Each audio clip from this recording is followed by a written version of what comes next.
เรื่องย่อฉบับเต็มน้ำพึ่งโขมทางช่อง3ตอนที่16เชิญขอร้องให้โรสเลิกเหล้าและการพนันเพื่อเขาและลูกๆโรสจึงพยายามกลับตัวทำให้เชิญดีใจมากส่วนเนยกับปุริมก็ทำงานตามหน้าที่ของตัวเองสันทัดที่เห็นว่าปุริมเคร่งเครียดกับงานจึงพาแสงดาวมากินข้าวด้วยเมื่อกินข้าวเสร็จแสงดาวก็กลับมาที่รีสอร์ทแล้วมาเล่าให้หนุยฟังวันต่อมาสันทัดและปุริมกำลังคุยกันโจรจันจึงทำซุปมาให้ถึงที่โรงแรมด้วยความรำคาญปุริมจึงกลับไปทำงานและไม่สนใจจวงจันเธอจึงกลับบ้านไปส่วนปุริมเริ่มเห็นด้วยกับสันทัดที่แนะนำให้เขาทำความรู้จักกับแสงดาวมากขึ้นปุริมจึงยอมเปิดใจอีกครั้งเขาจึงไปหาแสงดาวที่รีสอร์ทพร้อมกับสันทัดและลูกๆส่วนแสงดาวก็รู้สึกดีกับปุริมเช่นกันส่วนนุ้ยก็ไปเป็นไกด์พานักท่องเที่ยวไปเที่ยวตามที่ต่างๆจึงสวนไปสวนมากับปุริมสุดท้ายทั้งนุ้ยและปุริมก็ยังไม่ได้เจอกันทางด้านจวงจันทร์ก็กระวนกระวายใจที่ปุริมไม่กลับบ้านและไม่แยแสตนเลยแม้แต่นิดจวงจันทร์จึงถามช่วงว่าปุริมไปไหนแต่ช่วงไม่รู้จวงจันทร์จึงปาใจกันใส่หัวช่วงจนหัวแตกช่วงจึงมาเล่าให้นมทิมฟังนมทิมจึงรีบโทรบอกปุริมบังคับให้จวงจันทร์ขอโทษช่วงแต่จวงจันทร์ไม่ยอมขอโทษเพราะกลัวว่าจะเสียการปกครองทำให้ปุริมโกรธมากจึงปาของใส่หัวจวงจันทร์จนหัวแตกเจนโกรธปุริมมากที่ทำกับแม่ของเขาแบบนี้แต่จวงจันทร์ก็เข้าข้างปุริมว่าเขาทำถูกแล้วเจนโกรธมากจึงจะย้ายออกไปอยู่ที่อื่นแต่จวงจันทร์ก็เอาอาการป่วยของตัวเองมารั้งเจนไว้ด้วยความเป็นห่วงแม่เจนจึงจำต้องอยู่ต่อ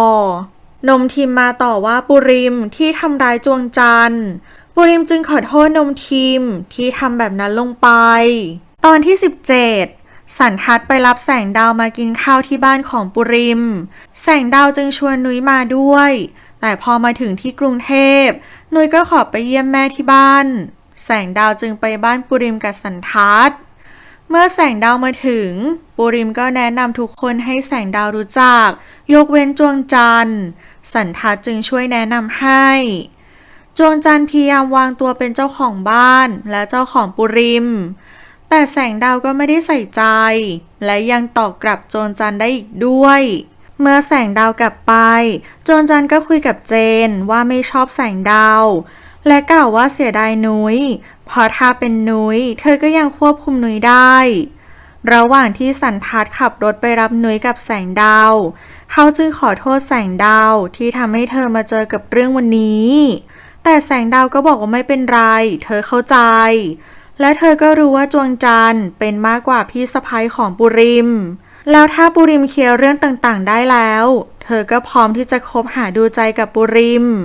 ทำให้สันทัดชื่นชมในทัศนคติและความคิดของแสงดาวเมื่อนุ้ยกลับมาหาโรสก็ดีใจมากที่โรสเลิกเหล้าและเลิกเล่นการพนันแล้วไม่นานแสงดาวก็มารับนุ้ยกลับรีสอร์ทเมื่อมาถึงรีสอร์ทนุ้ยก็ขอแยกตัวไปพักแสงดาวจึงชวนสันทัดให้พักที่รีสอร์ทก่อนเพราะดึกมากแล้วระหว่างนั้นปุริมก็เข้ามาพอเขามารอก่อนแล้วแต่นุ้ยลืมของในรถของสันทัดจึงกลับมาเอาเมื่อนุ้ยเจอกับปุริมเธอตกใจมากนุ้ยจึงสลบไปทุกคนจึงพานุ้ยมาพักแต่แสงดาวติดงานและสันทัดไปหยิบของในรถให้นุ้ยจึงฝากปุริมช่วยเฝ้านุ้ยเมื่อนุ้ยฟื้นก็ตกใจมากที่พบปุริมจึงต่อว่านุ้ยที่หนีเขามานุ้ยจึงขอให้ปุริมปล่อยเธอไปปุริมจึงยื่นข้อเสนอว่าถ้านุ้ยหนีเขาอีกเขาก็จะไปจากแสงดาวเช่นกันทำให้นุ้ยต้องคิดหนักมากวันรุ่งขึ้นนุ้ยจึงเก็บของและรีบออกจากรีสอร์ทแต่ก็เจอกับแสงดาวและปุริมเสียก่อนจึงยังไม่ได้ไปแสงดาวกับปุริมจึงชวนนุ้ยไปกินอาหารเช้าด้วยกันตอนที่18ปุริมตามมาหานุ้ยที่บ้านพักและตามมาขู่ว่าถ้าเธอหนีเขาไปเขาก็จะทิ้งแสงดาวเช่นกัน นุ้ยรักแสงดาวมากจึงจำต้องทนอยู่ต่อไปเมื่อปุริมออกจากที่พักของนุ้ยสันทัดก็มาเห็นเข้าปุริมจึงกลบเกลื่อนว่าไม่มีอะไรแต่สันทัดก็ยังไม่วางใจนุ้ยออกมาทำงานและพยายามหลบปุริมจึงมาพบกับเจดแสงดาวมาชวนนุ้ยไปกินสเต็กกับปุริมแต่นุ้ยไม่ไปแล้วอ้างว่าติดงานระหว่างที่เดินไปร้านอาหารแสงดาวก็เล่าเรื่องนุ้ยในอดีตให้ปุริมฟังแบบที่นุ้ยเล่าให้แสงดาวฟังทำให้ปุริมแอบไม่พอใจลึกๆนุ้ยกำลังทำงานปุริมก็มาลากนุ้ยไปลวนลามเมื่อแสงดาวกับสันทัดมาปุริมจึงยอมปล่อยนุ้ยพยายามตีตัวออกห่างจากปุริมเพราะกลัวว่าแสงดาวจะรู้ความจริงถึงความสัมพันธ์ของเธอกับปุริมนุ้ยห่วงความรู้สึกของแสงดาวที่นับถือเป็นผู้มีพระคุณอีกคนในชีวิตส่วนโรสก็ไม่พอใจที่สังเวียนไปรับจ็อบทำความสะอาดที่คอนโดเชิญจึงช่วยพูดโรสจึงยอมเมื่อปุริมไม่กลับบ้านทำให้จวงจันทร์โกรธมากจึงบีบบังคับให้ฉันคนขับรถพาเธอไปหาปุริมฉันจึงยอมลาออกเพราะไม่อยากทำตามที่จวงจันทร์สั่งนมทิมเห็นว่าเหตุการณ์ในบ้านไม่ค่อยสู้ดีจึงโทรแจ้งปุริมเขาจึงไปตามฉันถึงที่บ้านเพื่อให้กลับมาทำงานกับตนเหมือนเดิมเหตุการณ์นี้ทำให้ปุริมไม่พอใจจวงจันทร์อย่างมากเขาตัดสินใจเก็บข้าวของออกจากบ้านเพื่อมาอยู่ที่รีสอร์ทของแสงดาวโดยประกาศกล้าวต่อหน้าจวงจันทร์ว่าเขาจะไม่กลับมาที่บ้านหลังนี้อีกการตัดรอนแบบเด็ดขาดของปุริมทำเอาจวงจันทร์สติแตกแต่ปุริมก็ไม่สนใจนุ้ยมาคุยกับแสงดาวให้เปิดใจกับความรักครั้งใหม่ส่วนแสงดาวก็ขอให้นุ้ยยอมเปิดใจในความรักเช่นกันเมื่อปุริมออกจากบ้านก็โทรมาเล่าให้แสงดาวฟังนุ้ยมาได้ยินจึงถามแสงดาวจึงเล่าเรื่องราวทุกอย่างให้นุ้ยฟังจากนั้นปุริมก็มาพักอยู่ที่รีสอร์ทของแสงดาวเพื่อเฝ้านุ้ยตอนที่19จี๊ดมาตามเจนให้กลับไปหาแม่ที่บ้านเจนไม่ยอมกลับเพราะไม่อยากเห็นสภาพแม่ของเขาแบบนั้นและโกรธที่พูดอะไรไปแม่ก็ไม่ยอมฟังแต่ปุริมคนเดียวเท่านั้น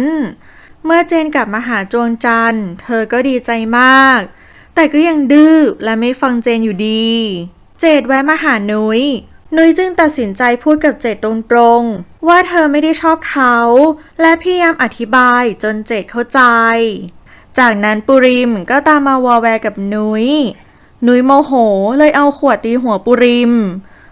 จึงแกล้งสลบเพื่อพิสูจน์ว่านุ้ยยังเป็นห่วงเขาอยู่ไหมตอนแรกนุ้ยไม่สนใจแต่เห็นว่าปุริมสลบไปนานนุ้ยจึงเป็นห่วง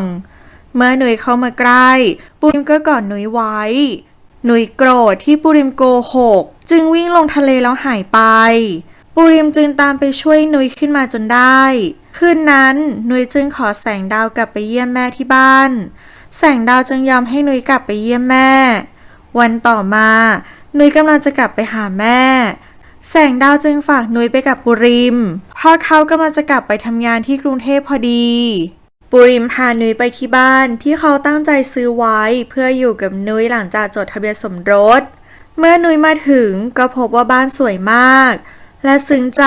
ที่ปุริมตั้งใจเตรียมไว้ให้เธอทางด้านรถที่ทำดีมาสักพักก็ดีแตกแอบมากินเหล้าที่ซ่อนไว้ในห้องน้ำลูกแก้วมาเห็นจึงร้องลั่นบ้านด้วยความตกใจส่วนเชอและสังเวียนก็โกรธโรสที่โกหกมาตลอดว่าเธอเลิกเหล้าแล้วคืนนั้นปุริมมาขอให้นุ้ยพักอยู่กับเขาที่บ้านหลังนี้ก่อนนุ้ยจึงยอม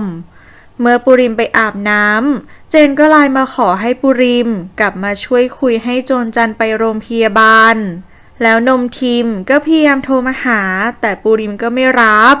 นุ้ยเห็นก็ขอร้องให้ปุริมกลับไปดูจวงจันทร์แต่เขาไม่ยอมกลับและบอกให้นุ้ยไปอาบน้ำเมื่อนุ้ยอาบน้ำเสร็จปุริมก็เล่าว่าเขายังเก็บของทุกอย่างของนุ้ยเอาไว้เหมือนเดิมทำให้นุ้ยซึ้งใจมาก